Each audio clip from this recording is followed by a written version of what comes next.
I want to keep putting out there this process that I'm going through. So the thought was, we have a almost $300 electric bill now every month. We have a $500 a month car payment.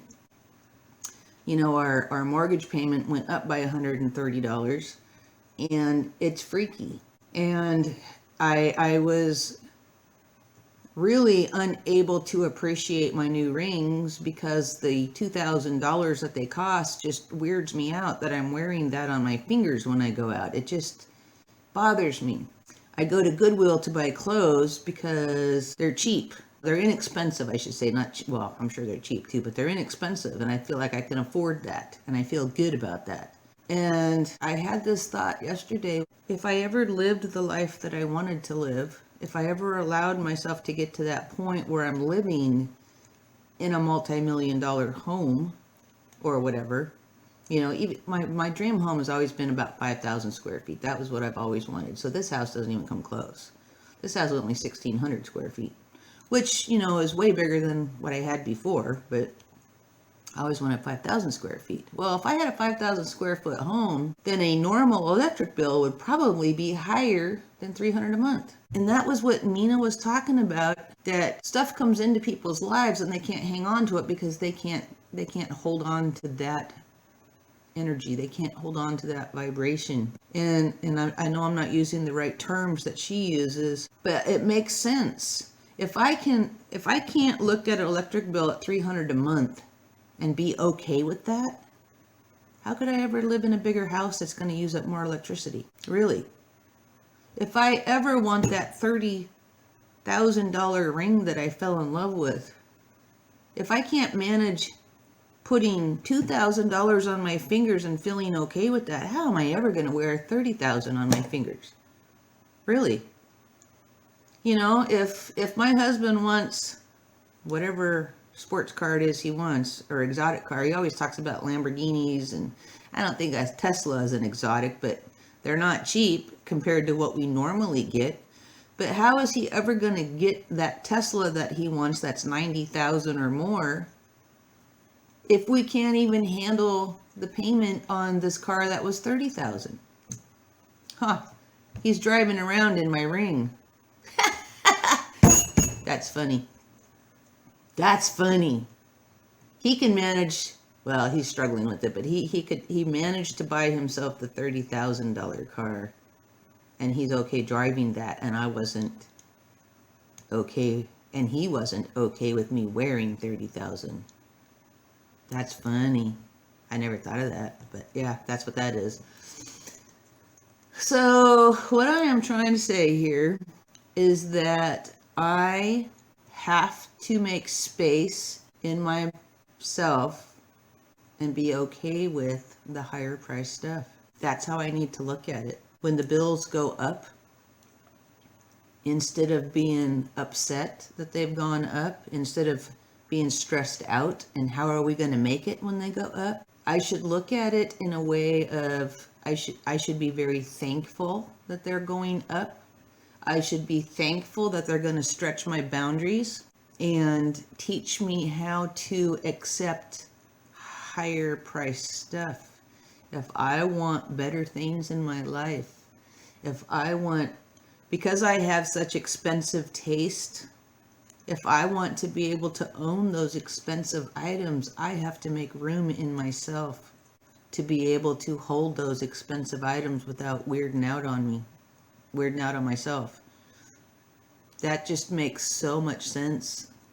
That makes so much sense in my mind. I have to make myself ready. So I'm not going to stress over these higher bills, because if I had my bigger house, my bills would be automatically higher. Automatically. We haven't done anything with this place. We have left it the way it is for 10 years, almost. And my husband talks all the time about wanting to get rid of this place and get a new one. It's a mobile home. So you could just take this one out, bring in another one. But yet we both really wanted a real house, not a mobile home. But we never thought we could afford a real house. So because we think we can't afford one, that's probably why we can't. That's just my guess. But we haven't fixed this house, and on the days when I'm down in the dumps and I'm looking around at my unfinished mobile home that we ripped apart that needs a lot of work, I get really upset about that. It's like, I really want something nice. But we won't allow ourselves to even consider getting a new mobile home because we don't want the mortgage payment to double, because we believe that we can't afford that. I can see how this stuff works. I really can. I can really see it. Intellectually, I can understand this so well. It's not in my body yet, but I understand the direction I need to go. And that direction is I must be okay with higher prices. What was it that I just bought recently and I was freaking out? Well, besides the rings, I've never had that much on my fingers, and it's very hard for me to accept how much there is, but yet I fell in love with the ring that was $30,000. How am I ever going to wear that unless I change myself? What was it that I bought just recently and it was like, oh, is that coat? I bought myself a coat that I just absolutely fell in love with. This was, my husband's all into buying me stuff, and I just accepted the price and I went ahead and got it, and I was freaking out. And it's like, oh my God, this coat is so expensive. But if I was a rich person, that would be like going to Goodwill. How do rich people think? They don't think twice about some of the things that they buy, because to them they have space in themselves for that price tag. They don't freak out about it. This is where I need to go with the money thing. This is what I've got to do. I've got to be okay with this stuff. I've got to be okay with looking at the higher prices. I've got to be okay with wearing things that right now seem to cost so much. And Mina was talking about that. That when you're four, when you're little, $4 seems like a whole lot of money. And then when you're at this age, $40 might seem like a lot of money. And then at another age, $40,000 might seem like a lot of money. But as you go up, and as you can hold and be okay with more and more and more, I would imagine your life changes along with that. Because then you're going to allow, oh my goodness, then you're going to allow more things to come in. Because you're going to be okay with it. Wow. I am breaking away from this bad way of thinking, and I am transitioning to a better way of thinking that's going to hopefully improve.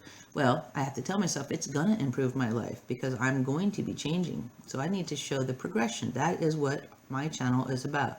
Showing the progression from who I am and all the stuff that I am blocking to somebody who is going to be more open and more receiving. And the money thing is going to change, especially as I give it more and more thought about it. If I was a rich person, my coat would have just been chump change. There's women who spend thousands of dollars on a bag. That would freak me out, just like the rings did.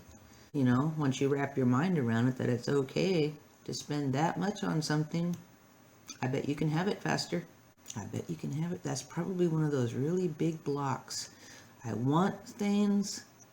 I want expensive things, but I won't allow them in because I'm too afraid of the price tag. I like this message that I'm telling myself. I really do. This is another one of those big steps forward.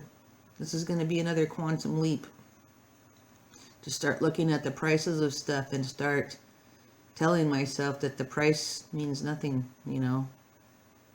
That if I really want it, then it doesn't matter what it is, what it costs. And open myself up to accepting the more expensive things. The more I wear my new rings, the more I'm in love with them, and the more the walls are coming down. All the walls. I had walls about even getting a ring because it's been 40 years. And I had to turn that off to be able to be okay with myself. And now I don't even think about the money anymore when I'm wearing them. I'm not freaked out about the money. Now it's just more and more appreciation and joy for having those rings. The joy that I would have had 40 years ago is slowly coming out of hiding. It really is. And I really am enjoying it a lot. I still don't wear them all the time because I'm afraid of wrecking them. So that would be part of the process, is not worrying about stuff as much. Being that's another huge block, being afraid of wrecking something that costs money. I'm afraid of wearing my new shoes out in our yard because our yard is nothing but cut grass everywhere, and I don't want my white tennis shoes to turn green. But like Mina was saying too, if you've got stuff stashed away because you're afraid to use it, because you're afraid to wreck it, that means that you're not good at receiving. You're not good at appreciating what you have. So I need to work on that, because that's going to be another big roadblock into, what I truly desire.